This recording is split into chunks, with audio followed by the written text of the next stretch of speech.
করি, আর কাজে যাতে সেই শস্য ওই জায়গায় রেখে আসে।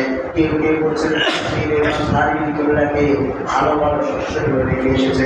আবার কখনো নদীর যে কাছে কাছে তার মধ্যে রাখেন খারাপ শস্যের প্রতি উৎসর্গ করেন। আবার মেঘার ভিতর আছে খারাপ শস্যের প্রতি উৎসর্গ করেন। অন্য অন্য কেদারদের ভিতর পাওয়া যায় ভালো ভালো শস্যগুলো তিনি উঠে রেখে খারাপ শস্যগুলো তিনি কোরবানি করেন। আর হাবিল আছে তার ভালো দুর্ঘটনা তিনি কোরবানি করলেন, কিন্তু হাবিলের মন ছিল একেবারে একনিষ্ঠ আল্লাহর জন্য, আর কাবিলের মন ছিল আমার কোরবানি কবুল হোক চাই না হোক, আমার কবুল হলেও আমি আকলিমাকে বিবাহ করব, না হলেও আমি আকলিমাকে বিবাহ করবো। বলেন নাউজুবিল্লাহ। মনের মধ্যে কি শয়তানি, মনের মধ্যে কি শয়তানি। সেই জন্য আল্লাহ রাব্বুল আলামিন আগুনকে পাঠায়া হাবিল একটা কবুল করে নিলেন, কাবিল একটা কবুল হয় নাই, কারণ মনের ভিতরে গিয়েছে শয়তানি। ভাই আমারটা কবুল হলেও বিয়ে করব, না হলেও বিয়ে করব। আর হাবিল ছিল আল্লাহ যদি আমার ভাগ্যে থাকে তাহলে আমি কবুল হলে বিবাহ করতে পারবো, অন্যথায় পারবো না। আদম আলাইহিস সালাম দোয়া করলেন, আল্লাহ যেটা তোমার ফয়সালা আপনি সেটাই করবেন। আল্লাহ সেটাই বলছেন, মনের নিয়তি তাকওয়া, যেটা যার হবে সেটাই আল্লাহ কবুল করবে। আমরা লক্ষ লক্ষ টাকা দিয়ে গরু কিনি, আমরা ছাগল কিনি, দুম্বা বেড়া উঠ যাই কিনি না কেন, আমার মন যদি আল্লাহর দিকে না থাকে, এই গরু ছাগলের দিকে আল্লাহ কিন্তু দেখে না। দেখে আল্লাহ গরু ছাগল দেখে? আল্লাহ গরু ছাগল দেখে না। যে আল্লাহ দেখে দেখে প্রশ্ন হয়। আল্লাহ রাব্বুল আলামিন বলেন, লা ইয়ানালাল্লাহু লুহুমুহা ওয়ালা দিমাউহা ওয়ালাকিন ইয়ানালুহু তাকওয়া। আল্লাহ তুমি যে গরুটা কোরবানি করো, যে ছাগল তুমি কোরবানি করো, সেই দুম্বা তুমি কোরবানি করো, সেই ভেড়া তুমি কোরবানি করো, সেই উট তুমি কোরবানি করো, বান্দা বড় করলা না ছোট করলা, মোটা করলা না তাজা করলা, ও বান্দা আমি তো এটা দেখি না রে বান্দা, আমি দেখি তোমার অন্তর। অন্তরটা আমি আল্লাহ দেখে কতটুকু আমি তো সেটাই আমি আল্লাহ দেখে বলেন সুবহানাল্লাহ। ও বান্দা আগের প্রাচীনকালের মানুষগুলো কোরবানি করতো, তারা পশুগুলো গোশত খাইতে পারতো না, তারা হাড্ডিও পাইতো না, চামড়াও পাইতো না, কোনো কিছুই তারা পাইতো না, তারপর তারা উৎসর্গ করতো। ও বান্দা দেখা দেখ করো দান করো নিয়ামত দান করলাম, অধিকারের কোরবানি দেয়া থাকতো, তাহলে তোর জন্য তুমি যে পাপি, তুমি যে অপরাধী, তাহলে কিন্তু দুনিয়ার সকল মানুষ জানতো। জানতো না? আগের কালের কত যদি কোরবানির কথা থাকতো, তাহলে আমি পাপি, আমার মনটা ভালো না খারাপ সবাই কিন্তু জানতো। দুনিয়ার মানুষ বলতো আমাদের বাবা ভালো না, কারণ যে কোরবানি করে কোরবানি কবুল হয় না, মনের ভিতরে শয়তানি, সেই জন্য কবুল হয় না। এটা মানুষ জানতো। জানতো কি জানতো? আল্লাহ রাব্বুল আলামিন কত মায়া আমাদের প্রতি দেখেন।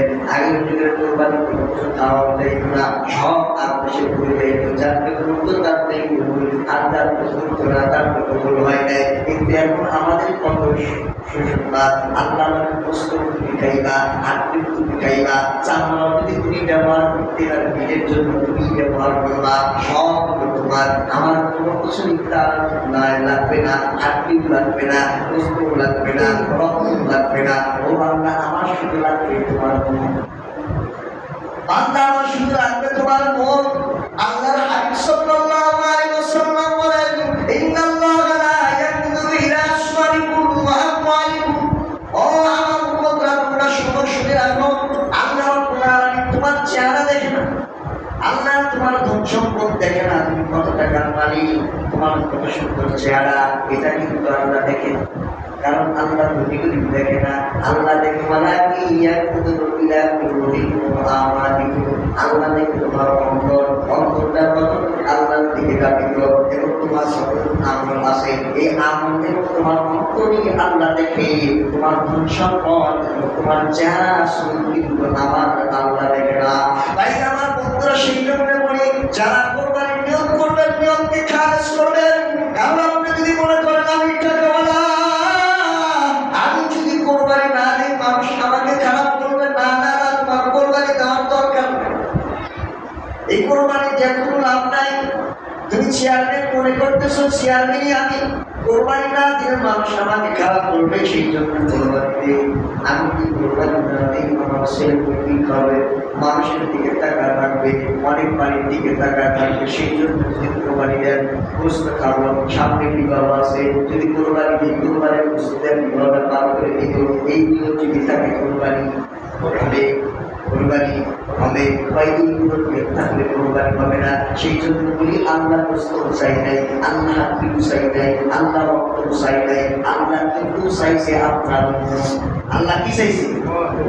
তাই আমার বন্ধুরা যে কথাটা আমি বলতেছিলাম, হাবিবের কোরবানিটা আল্লাহ রাব্বুল আলামিন কবুল করে নিলেন। কারণ হাবিব ছিল একনিষ্ঠ আল্লাহওয়ালা বুজুর্গ ছিল, মুত্তাকি ছিল, পরহেজগার ছিল, আল্লাহকে ভয় করতো, সেই জন্য তার কোরবানিটা আল্লাহ কবুল করে নিলেন।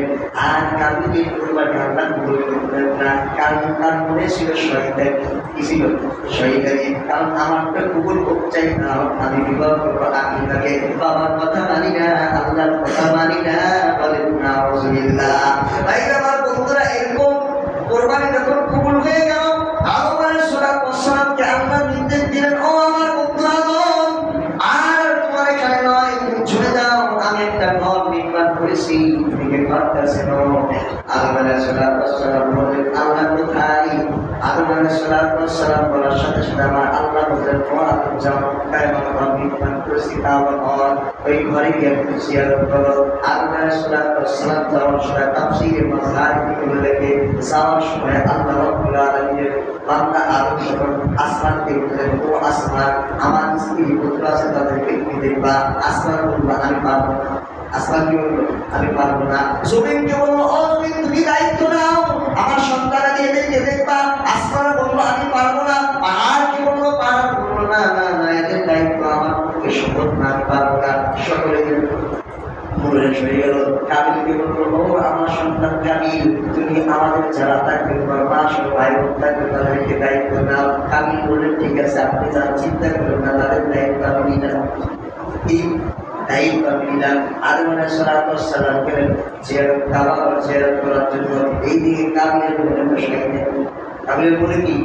কাবিলের মনে তো শহীদারি। কোরআনের ভাষায় বলেন, তাতরকু বিলাল্লাহ ওয়ালা তাকাব্বাল মিনাল আখার। আল্লাহ যখন একজনের কোরবানি আল্লাহ কবুল করলেন, অপরজনের কোরবানি যখন কবুল করলেন, তারপর আল্লাহ তার কমছে না বাড়ছে?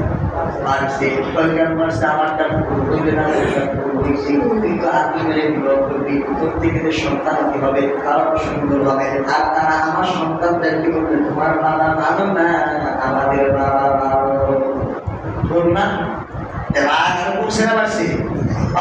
শুধু বাবা গেছে জিয়ারতে, এখন তো হাবিল একা, আমি তো বড় হাবিলকে